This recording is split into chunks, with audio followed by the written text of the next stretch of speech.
예수께서 나가사 습관을 따라 감람산에 가심에 제자들 또 따라갔더니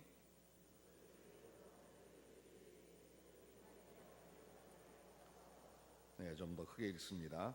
그들을 떠나 돌 던질 만큼 가서 무릎을 꿇고 기도하여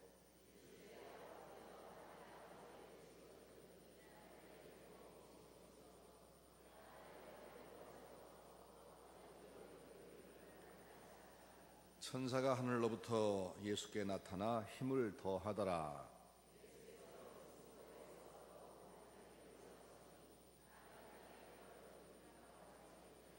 기도 후에 일어나 제자들에게 가서 슬픔으로 인하여 잠든 것을 보시고 이르시되 어찌하여 자느냐 시험에 들지 않게 기도하라 하시니라.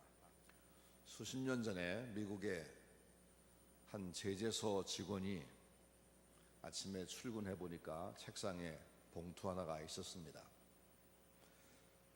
열어 읽어보니까 해고 통지서였습니다. 이유도 모릅니다. 아무 설명도 없습니다. 졸지에 퇴직을 당한 이 청년은 화가 났습니다. 직장에 대해서, 상사에 대해서 복수심이 타올랐습니다. 내가 이 옆에다가 똑같은 제재소를 또 하나 열어가지고 저 제재소를 내가 망하게 해야겠다 하는 생각을 해봤지만 자본이 없어서 할 수가 없었습니다. 자포자기한 나머지 모든 걸 잊어버리려고 가출을 해서 한 몇 달을 여기저기를 그만 방황했습니다.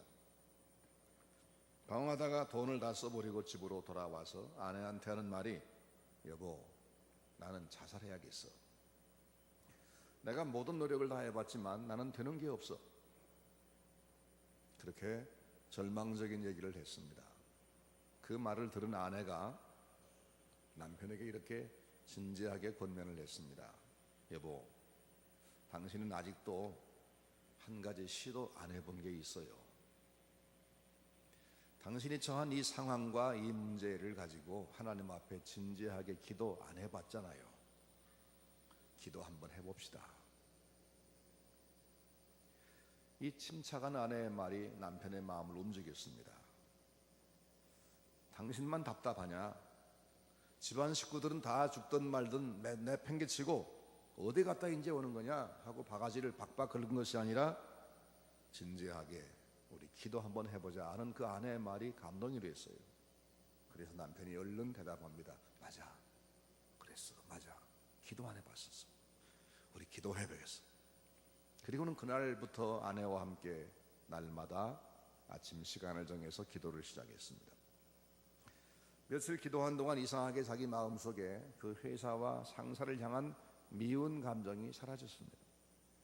그리고 머릿속에 새로운 아이디어가 떠올랐습니다. 그래서 자기 집을 담보로 해서 은행에 융자를 얻어가지고 조그마한 건축 사업을 시작했습니다. 근데 그 건축업이 그렇게 잘 될 수가 없었습니다. 그는 5년 만에 상당히 성공을 해서 웬만한 회사에 이제는 사장님이 됐습니다. 하지만 계속해서 아내와 기도하는 일을 계속하고 있었습니다. 근데 어느 날 기도하다가 하나님께서 그의 마음속에 하나의 소원을 주셨습니다. 아이디어를 주었습니다. 그래서 기도합니다. 하나님, 제가 건축업을 하면서 여기저기 출장을 하다 보니까 우리에게 맞는 호텔이 없었습니다. 좋은 호텔은 너무 비싸고 작은 호텔은 분위기가 너무 지저분하고 우리가 이웃에게 아주 깨끗하면서도 저렴하고 분위기 좋은 그런 호텔을 짓고 운영하고 싶습니다. 하나님은 그 기도를 응답해 주셨어요. 그래서 호텔을 하나 지었습니다. 그것이 나중에 점점 커져서 전 세계에 퍼진 체인점이 되는데 그 유명한 홀리데이 인 호텔이란 저 서울에도 있지요. 그 호텔의 창업자인 캐먼스 윌슨이라는 사람의 얘기입니다. 제재소에서 해고되어 절박한 상황에서 원망과 불평하며 자살을 기도하다가 하나님 앞에 기도했더니 생각 밖의 세계적인 호텔 체인점의 사장이 됐습니다. 문제가 우리를 죽이는 게 아닙니다. 문제를 대하는 우리의 태도가 자기를 죽이는 겁니다. 믿으십니까? 어떤 문제가 생기면 그 문제를 대하는 사람들의 방식이 저마다 다릅니다. 어떤 사람들은 책임 전가의 방법을 씁니다. 내가 이렇게 된 것은 누구누구 때문이야 하고 그를 원망하고 미워하고 공격하고 보복할 방법을 찾습니다. 함께 무너지는 방법이지요. 또 어떤 경우는 아예 그 문제를 그만 외면합니다. 도피해버립니다. 아이고 복잡해, 생각하기도 싫어, 나는 몰라, 어떻게 되겠지, 이런 방임형입니다. 이것도 아무런 소득이 없습니다. 더 나빠집니다. 세 번째는 역시 나는 안 돼 하면서 비관하는 겁니다. 하나도 도움이 안 되는 방법이지요. 근데 사람들은 대부분 이 세 가지 중에 하나를 씁니다. 세 가지 중에 하나. 우리가 세상 살면서 만나는 문제가 한두 가지겠습니까? 생각지 않은 난관은 누구한테나 옵니다. 난관 없이 성공한 사람은 아무도 없습니다. 사실은 성공자들은 그 난관을 딛고 일어선 것입니다. 이 난관을 처리하는 방법이 남다랐던 것입니다. 문제를 덮어두거나 도피하지 아니하고 남을 원망하거나 그에게 책임 전가하지도 아니하고 비관하거나 주저하지도 아니하고 정면 도전하는 것, 그 문제를 내가 정면으로 맞부딪히는 것, 그게 중요한데 하나님을 믿는 신자의 정면 도전의 방법이 뭐냐면 바로 기도라는 겁니다. 기도. 어떤 사람이 생각하기를 기도는 제가 문제를 해결할 능력이 없으니까 하나님 핑계대고 도피하는 것이다 라고 착각하지만 기도는 도피가 아니라 하나님 앞에 다가가서 맞부딪히는 최고의 방법입니다. 왜냐하면 세상의 모든 문제와 모든 사건의 그 한 끝이 하나님의 손에 쥐어져 있다는 사실입니다. 매듭이 그분에게서 풀리는 거지 사람에게서 풀리는 것이 아닙니다. 그러기에 어떤 문제라고 하더라도 하나님 앞에 나가서 담판하는 것, 이것이 최고의 방법입니다. 오늘 본문 내용을 보면 예수님께서 그 생애의 마지막 밤에 제자와 함께 마지막 만찬을 하신 다음에 겟세마네 동산에 가서 밤을 새워 기도하는 장면입니다. 예수님 앞에 지금 십자가의 죽음이라고는 엄청난 사건이 눈앞에 다가와 있습니다. 책임진가 할 수도 있고 도망칠 수도 있습니다. 이게 다 저 유대인들의 시기심 때문이야 라고 할 수도 있을 겁니다. 하나님 난 못하겠어요 할 수 있습니다. 그런데 그렇게 하지 않고 그 십자가를 정면으로 마주섭니다. 이 문제를 어떻게 해야 됩니까? 아버지 뜻이 무엇입니까? 이걸 알아내기 위해서, 이 결론 얻기 위해서, 그리고 그 길로 갈 힘을 얻기 위해서 밤을 새워 기도하십니다. 객관적으로 볼 때 십자가는 유대인들의 시기 때문에 일어났다라고 사람들은 볼 수가 있습니다. 하지만 사실은 왜 십자가가 예수님에게 왔습니까? 하나님 아버지의 뜻이었습니다. 죄 없는 하나님의 아들, 세상의 모든 인생을 다 합한 것보다 훨씬 더 존귀한 하나님의 아들이 이 하찮은 인간들을, 저 몽땅 죄지어서 영원히 멸망할 인간들을 위해서 대신 죄 없이 죽어주지 아니하면 하나님이 인간을 용서할 길이 없으니까, 구원할 길이 없으니까 하나님이 오래전부터 작정하시고 예고하시고 때가 되어 예수님을 보내신 거 아닙니까? 그러니까 예수 그리스도가 십자가 지는 것은 하나님의 뜻이었지 유대인들의 시기가 아니었습니다. 하지만 막상 그 일이 눈앞에 다가오니까 너무 힘드셨습니다. 자기를 죽이려고 지금 계속 기회를 엿보고 모함하는 저 유대인들이 밉기도 했을 겁니다. 그래서 잠시 고민도 하셨습니다. 육신이니라. 하지만 자기의 문제는 사람과 싸울 문제가 아니라 하나님께 기도해야 될 문제라고 아셨습니다. 그래서 전혀 누구를 만나려고 하지도 않고 그냥 바로 산으로 가셔서 하나님께 기도를 시작하신 겁니다. 하지만 제자들의 태도는 영 달랐습니다. 기도 후에 일어나 제자들에게 가서 슬픔으로 인하여 잠든 것을 보시고 라고 되어 있는데, 그날 밤 그 제자들의 생각은 뭐냐면 예수님이 오늘 밤에 이 고생을 당하시고 내일 죽임 당하신다는데, 만약 예수님이 죽음을 당하시면 우린 다 뿔뿔이 흩어지는 거 아니냐, 이제 우리를 누가 책임지느냐, 이 근심과 걱정 때문에 딴 생각이 없었어요. 그 고민의 문제를, 그 걱정을 기도하려고 하지 않고 에라 모르겠다, 눈 감고 자자 하고 슬픔으로 인하여 잠들었다라고 했어요. 이것이 보통 우리의 모습이지요. 힘든 일을 당하면 감당 못하니까 에라 모르겠다, 눈 뜨면 어떻게 돼 있겠지 하고 눈을 감고 도피하는 겁니다. 회피하는 겁니다. 여러분, 이때만 아니라 지금 우리가 사는 이 시대에도 우리가 감당하기 어려운 문제가 수시로 우리를 찾아옵니다. 중국과 일본은 땅싸움을 서로가 하고 있는데 우리 한국은 지금 그 사이에 끼어서 이어도도 지금 중국이 뺏어가려고 그러고 일본이 뺏어가려고 그러고, 북한은 날마다 핵무기를 더 많이 만들어가고 있습니다. 여러분 개인의 앞에도 지금 여러 가지, 두세 가지 문제씩은 다 있을 겁니다. 밖으로 조금 눈을 돌리면 무너져가는 우리 사회의 도덕성, 표류하는 경제, 정치 상황, 무너져가는 학교 교육, 흔들리는 청소년들의 저 심리 상태, 끝없는 노사 분규, 사회 불안, 눈을 교회 안으로 돌리면 그동안 내분을 알아온 것도 가슴 아픈데 지난해 또 문제가 생겨서 여러 명들이 또 분리돼 나갔습니다. 우리 형제가 분리돼 나갔습니다.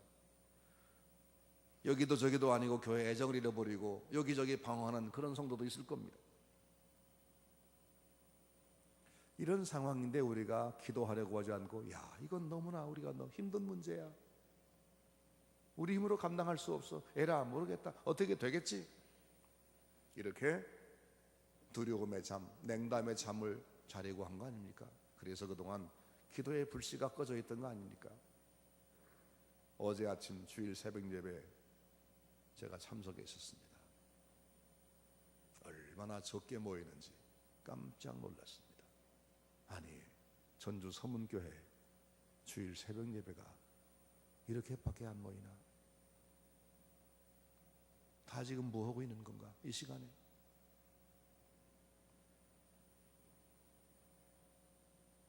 어찌하여 자느냐, 깨어 기도하라 책망하시는데 우리가 일어나야 하지 않겠습니까? 기도를 다시 피워야, 기도의 불을 피워야 하지 않겠습니까?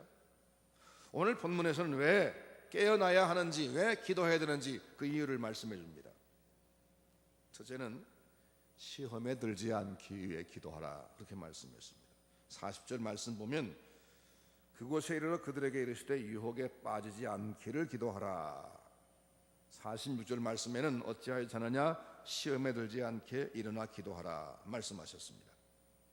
기도하지 않으면, 기도해야 될 사람이 기도해야 될 때에 기도하지 않으면 틀림없이 시험이 온다, 그런 말씀입니다. 믿으십니까? 여기 시험, 이것은 마귀가 주도하는 파괴적인 일들입니다. 우리의 신앙과 삶을 파괴하려고 공격하는 사단의 여러 가지 방법입니다. 이런 일들이 우리 주변에 지금 나를 공격하기 위해서 어슬렁거리고 있다는 겁니다. 34절도 보면은 이르시되 베드로야 내가 네게 말하노니 오늘 네가 닭이 울기 전에 3번 나를 모른다고 부인하리라. 기도하지 않으면 신앙 무너지고 심지어 주님을 부인한 자리까지 간다는 겁니다. 베드로가 기도하지 않았다가 그렇게 되고 말았습니다. 이것은 베드로에게만 주신 경고가 아닙니다. 우리한테 주신 경고입니다. 여러분, 우리는 시험이 안 옵니까? 나한테는 시험 안 올 것 같습니까? 우리는 흔들리지 않은 철벽 같은 신앙을 가지고 있습니까? 120년 역사가 있기 때문에 적어도 서문교회 성도에게는 시험 같은 건 안 옵니까? 말도 안 되는 소리입니다. 야고보 1장 2절 말씀이니까 내 형제들아 너희가 여러 가지 시험을 만나거든 그랬습니다. 내 형제들아 그 말은 그 당시 그 교인들 크리스찬들을 말합니다. 그들에게 시험이 온다 그 말입니다. 그리고 여러 가지 시험이란 말은 형형색색 가지가지의 시험을 말합니다. 종류를 헤아릴 수 없는 우리가 상상치도 못한 엉뚱한 일들이 막 터진다 그 말입니다. 가정에서의 문제, 직장에서의 시련, 사업장에서의 고난, 인간관계의 곤경, 교회 안에서의 혼란, 얼마든지 우리의 신앙을 넘어뜨리고 교회를 무너뜨리기 위해서 가지가지의 시험이 온다는 겁니다. 이런 시험 앞에 우리가 어차피 뭐 이렇게 된 걸 어떻게 하겠어? 나 혼자 무슨 힘이 있다고? 에라 모르겠다. 잠이나 좀 더 자자. 일부 예배가 9시인데 뭘 실컷 자고 가지. 오늘 주일날인데. 그래서 어제 아침에 새벽 예배 안 나오신 거 아닙니까? 기도하지 않고 교회를 여러분 섬길 수 있다고 생각합니까? 그날 밤 기도하지 않던 베드로 보기 좋게 실패했습니다. 훗날 그 베드로가 베드로전서 4장 7절에서 말씀합니다. 만물의 마지막이 가까웠으니 그러므로 너희는 정신을 차리고 근신하여 기도하라. 기도하지 않았다가 실패했던 자기 경험을 바탕으로 우리에게 권면한 말씀이지요. 정신을 차리고 기도하라. 그래서 기도로 나 자신도 살리고 교회도 살리는 우리 서문 성도가 되시기를 주의 이름으로 축원합니다. 우리는 시험 당할 일이 없는 완전한 사람들이 아닙니다. 심지어 예수님 같은 완전한 분에게도 시험이 왔었습니다. 그렇죠?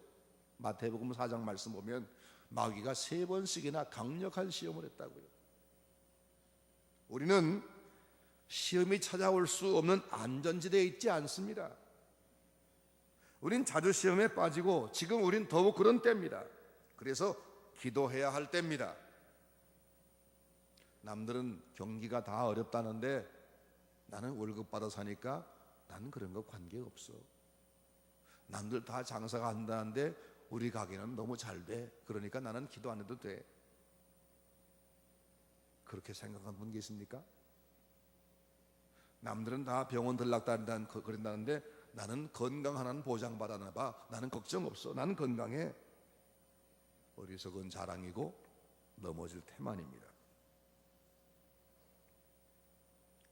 세상의 성공과 평안은 고무풍선 같은 겁니다. 지금은 팽팽하게 불어 있어도 작은 가시 하나면 뻥 터지는 겁니다.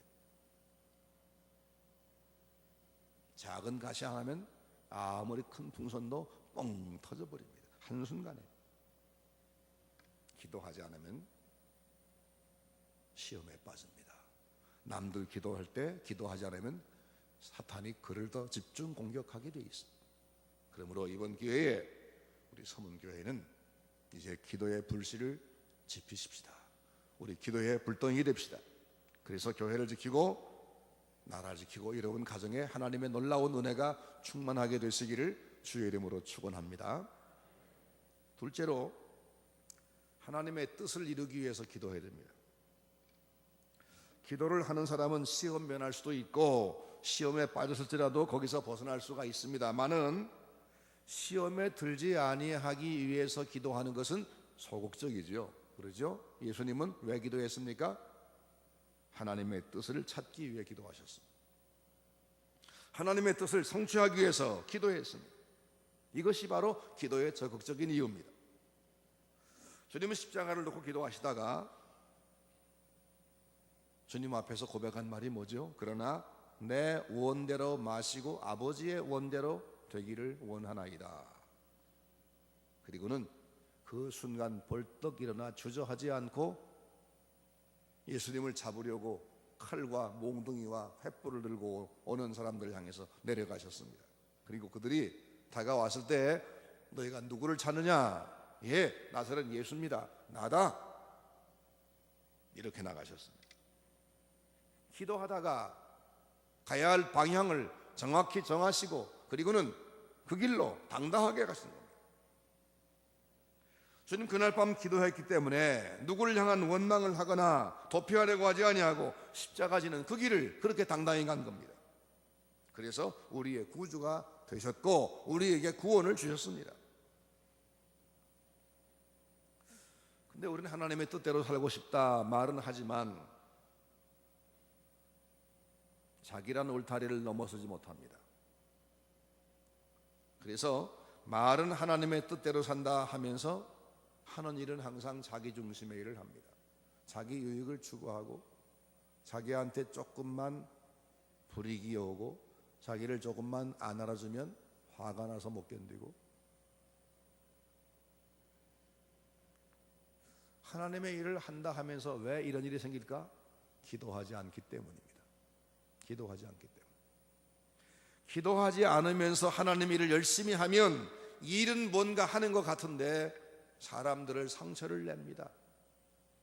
사람들을 상처를 줘요. 그래서 교회를 세우는 게 아니라 교회를 무너뜨립니다.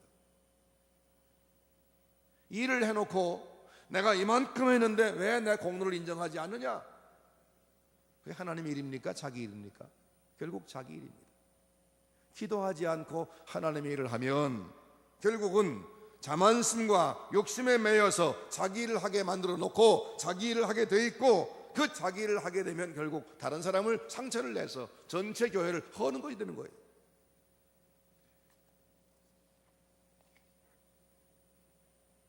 어떤 청년이 택시를 탔는데 때는 늦고 밤 시간 늦고 택시 탈 사람 많아가지고 합승을 했대요. 그 남자 청년이 택시 뒷자리 가운데 타고 양쪽 옆에 여자 모르는 처녀들이 탔는데,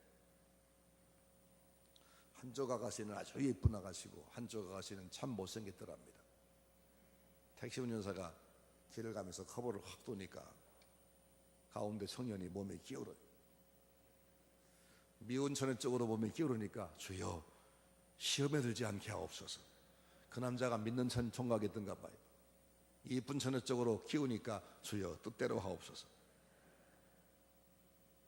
그 청년이 주의 뜻대로 하옵소서 한 말은 뭐지요? 이쁜 여자에게 기대고 싶은 마음이 그게 바로 제 마음인데 그걸 주의 뜻이라고 한 겁니다. 우리 신앙이 그렇게 갖다 붙일 때가 많아요. 내가 하고 싶은 대로 되면 주의 뜻대로라고 생각하고, 내가 하기 싫은 일은 그건 내가 시험 드는 거라고 생각하고, 기도하지 않고 자기가 판단하니까 항상 그래요. 그것이 우리 형편 수준이 바로 그래요. 내 뜻대로 되는 것 같으면 열심히 하는 것 같이 보이고, 내가 원하는 방향 아니면 길을 쓰고 도망치고, 기도하지 않고 자기 판단 가지고 봉사하니까 그게 자기 봉사지 자기 자신의 일이지 하나님 일이 아닌 겁니다. 그것은요, 신앙의 연조가 깊은 사람도 할 수가 없더라고요. 40년, 50년, 60년 믿은 사람도 기도하지 않고 하면 꼭 그 모양이에요. 그래서 유치원 애기 같이 다 자기만 칭찬해달라고, 자기만 인정해달라고 속 터질 때가 많습니다. 하지만 하나님 앞에 진심으로 기도하는 사람은 생각이 다릅니다.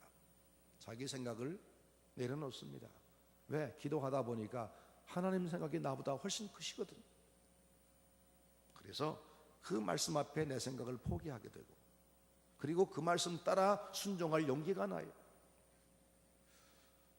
제가 심호하는 교회는 우리 조카들이 몇 사람이 출석을 신앙생활을 하는데, 이모부가 설교하시면 어쩔 수 없이 주머니가 열려가지고 선교헌금을 하게 된다고. 그래서 이 아이들이 막 감당 못할 선교헌금을 작정해요. 그래서 내가 은퇴를 하니까 새 목사님 오니까 새 목사님 왔으니까 이제 올해는 선교헌금 줄여야지 그랬대요. 근데 그 새 목사님 설교 듣다가 또 올해 또 하고 말았답니다. 말씀 듣다 보니까 그 말씀 앞에 자기 생각을 내놓는 겁니다.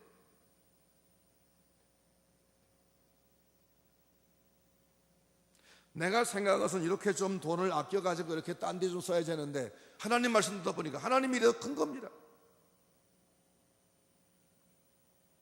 그래서 용기가 나는 겁니다. 하나님 앞에 말씀드리며 기도할 때 하나님의 뜻이 내 생각보다 얼마나 큰가 깨달아지고 그 길을 따라갈 때 얻는 성공과 축복이 보이기 때문에 자기 중심의 신앙생활을 하지 않게 되는 겁니다. 요셉이 애굽에 팔려가지 않았더라면 애굽의 총리가 됐을까요? 다니엘이 저 바벨로니아의 포로가 되어 끌려가지 않았으면 그 나라 총리가 됐을까요? 시련은 그것이 끝장이 아닙니다. 그 시련, 어려움, 문제 당하는 그것을 당하는 사람의 태도가 하나님 앞에 매달려서 기도하고 하나님의 뜻대로 살아보려고 하느냐 아니냐, 여기에 달려있는 겁니다.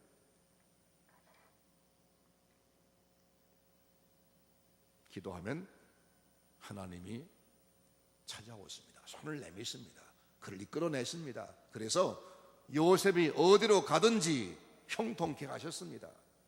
다윗이 어디로 가든지 형통케 했습니다. 하나님을 붙잡고 기도하는 사람, 자기를 포기하고 하나님의 뜻을 따르게 결심하고 그 길로 가는 사람, 하나님은 그를 성공시킵니다. 하나님 앞에 기도하면서 하나님의 뜻을 찾는 여러분 되기를 주의 이름으로 축원합니다. 하나님께서 나를 향해서, 나를 통해서, 지금은 내가 미약하지만 나를 통해서 얼마나 어마어마한 일을 하려고 계획하시는가? 하나님은 각 사람을 향한 계획이 있습니다. 기도하지 않고는 발견을 못합니다. 이번 기회에 기도하시고, 기도를 시작하시고, 기도를 계속하시다가 하나님의 큰 일꾼으로 쓰임 받으시기를 바랍니다. 세 번째로, 기도는 하나님께서 나를 향하여 작정하신 일을 오늘의 현실로 만들어내는 겁니다. 에스겔 36장 36절을 보면 하나님께서 저 바벨론의 포로가 돼 나라가 다 망가진 이스라엘을 회복시켜 주겠다고 약속을 하십니다. 이렇게 말씀해요. 바벨론의 포로로 끌려갔던 이스라엘 백성들이 시온 땅으로 돌아올 것이라. 황폐하고 황무한 그 땅을 다시 일으켜 세울 것이라. 나 여호와가 말하였으니 이루리라. 예루살렘을 회복시키겠다, 그런 말씀이에요. 하나님이 말씀했으니까 그건 반드시 될 일이죠. 그런데 그 다음 절 에스겔 36장 37절입니다. 그 다음 보니까 이렇게 말씀했어요. 주 여호와께서 이같이 말씀하셨느니라. 그래도가 뭐예요? 내가 그렇게 작정했어도, 내가 너희를 틀림없이 회복시켜 주려고 결심했어도, 그래도 이스라엘 족속이 이같이 자기들에게 이루어 주기를 내게 구하여야 할지니라. 놀라운 말씀이죠. 오묘한 말씀이에요. 하나님께서 이스라엘을 해방시키려고 작정은 이미 분명히 해놓았지만 그 하나님의 계획이 언제 현실로 이루어지느냐 하면 이스라엘이 그것을 위해서 기도할 때 하나님의 작정이 현실화된다는 말씀입니다. 그러니까 여기서 우리가 뭘 배웁니까? 기도라는 것은 하나님이 나를 향해서 작정해 놓으신, 나에게 주시려고 축복을 준비해 놓으신 그것을 가져오는 도구다. 지금 가져온 도구다, 그 말입니다. 지금 내가 이런 위기 속에, 이런 문제 속에 기도하는데 이걸 통해서 내게 이만큼 하는 걸 주려고 작정했으나 내가 기도 안 하니까 그것이 내게 오지 않고 여전히 그 고난 속에, 어려움 속에 있었는데, 기도하면 하나님이 나를 위해 주려고 준비했던 그것을 현실로 지금 주시게 돼 있다, 그 말입니다. 그러므로 기도하면 하나님의 은혜가 내게 임하는 것을 믿으시기 바랍니다.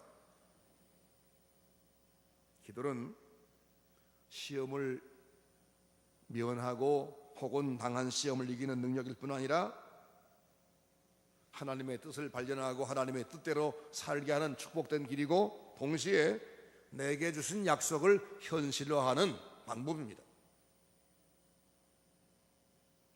이렇게 귀중한 기도를 하지 아니하고 잠이 들어있는 제자를 보았을 때 주님이 답답하셔서 기도하시다 말고 3번씩 그 제자를 도로 찾아오셔서 깨우면서 어찌해 자느냐, 시험에 들지 않게 일어나 기도하라 말씀하셨습니다. 기도하지 않으면 시험에 들어서 점점 더 어려워지지만 기도하면 하나님의 은혜가, 온갖 은혜가 베풀어지는 겁니다. 이 말씀 믿고 기도하시기 바랍니다. 한 가지 기도 만들어 드릴까요?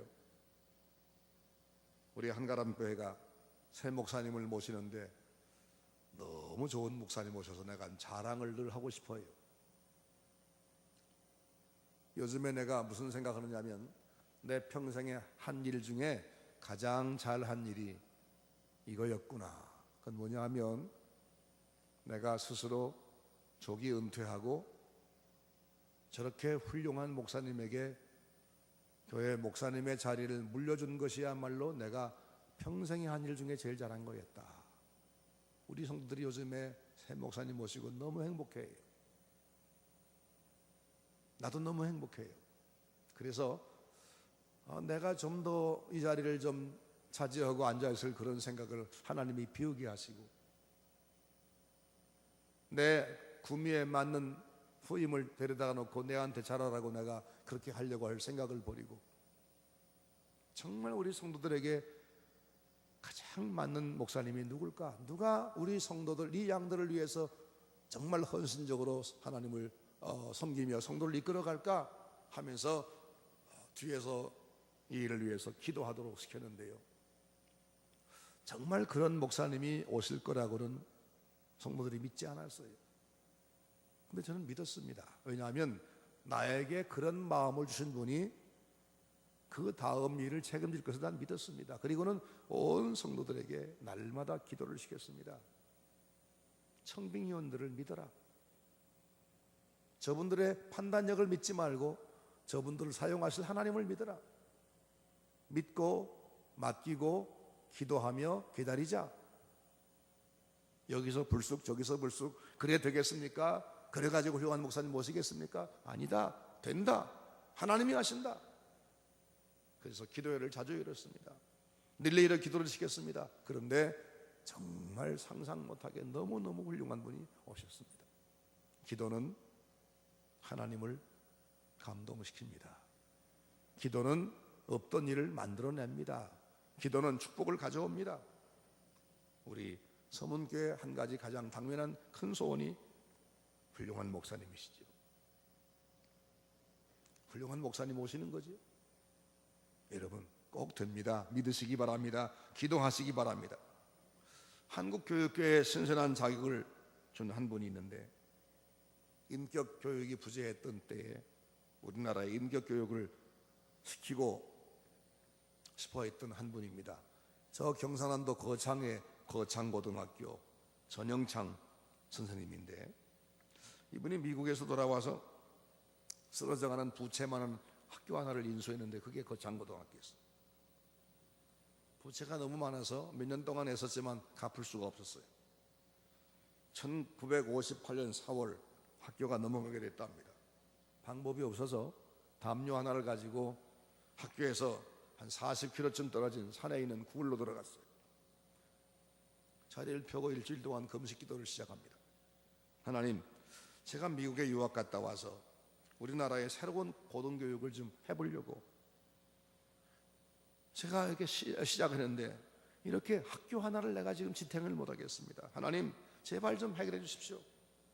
사흘 밤낮을 기도를 계속하는데 사흘이 지나도 가슴이 답답하고 영 어떻게 해결될 것 같지가 않더라는 겁니다. 그래서 사흘째 되는 밤부터는 기도를 바꿨답니다. 하나님 정 그러시면 저도 생각이 있습니다. 제가 일주일 금식하고도 응답 없으면 서울에 올라가서 동아일보에 광고를 내겠습니다. 하나님은 안 계십니다 라고 광고낼 겁니다. 하나님을 협박할 정도로 담대한 마음이 생겨가지고 기도하다 보니까 가슴이 뻥 뚫리고 되겠다 그런 확신이 오더랍니다. 금식 기도를 하고 내려왔는데 조우복이라고는 미국에 있는 교포가 수표 한 장을 끊어 보내왔더랍니다. 그 액수가 25,000불, 정확히 그 당시 빚을 갚을 만큼의 돈이 들어갑니다. 기가 막히게 하나님이 딱 빚을 갚아주더라. 그래서 부채를 청산하고 이제 학교를 운영하는데 1971년도에 다시 기도를 시작했습니다. 하나님, 기왕이면 좀 이보다 좀 나은 환경에서 애들을 가르치고 싶습니다. 우리 학교에는 제대로 된 강당 하나가 없습니다. 도와주세요. 기도했더니 미국의 그 유명한 수정교회라는 교회가 있죠. 그 교회 이름보다 목사님 이름이 더 유명하죠. 로버트 슐러라고. 이분이 22만 불 보내주셨더래요. 그래서 학교를 새롭게 만들었습니다. 기도하면 참 희한한 일이 많이 생깁니다. 저는 평생에 그런 기도의 응답을 참 많이 받았고 희한한 일을 많이 봤습니다. 여러분에게 분명하게 말씀합니다. 기도는 능력입니다. 기도는 능력입니다. 이제 오늘부터 시작한 이 기도에 여러분 하나님 앞에 마음을 열고 가슴이 뻥 뚫릴 때까지 간절히 기도하시고, 그리고 이 한 주간 기도로 끝나지 말고 평생을 기도로 하나님과 늘 만나는 생활을 하시기를 주의 이름으로 축원합니다. 우리 함께 기도하겠습니다. 우리 합심에 기도하겠는데, 첫 번째는 내가 기도하는 사람 되게 해주십시오. 주님이 오셔서 제자를 깨우면서 시험에 들지 않게 깨어 기도하라 3번씩이나 와서 그렇게 다그치셨는데 그래도 그들은 잠을 잤습니다. 내가 그렇게 미련동이 되지 아니하고 오늘 이 말씀 앞에 내가 깨어나서 오늘부터 기도하겠습니다. 내가 깨어 기도하는 사람 되기 위해서 다 같이 기도하겠습니다.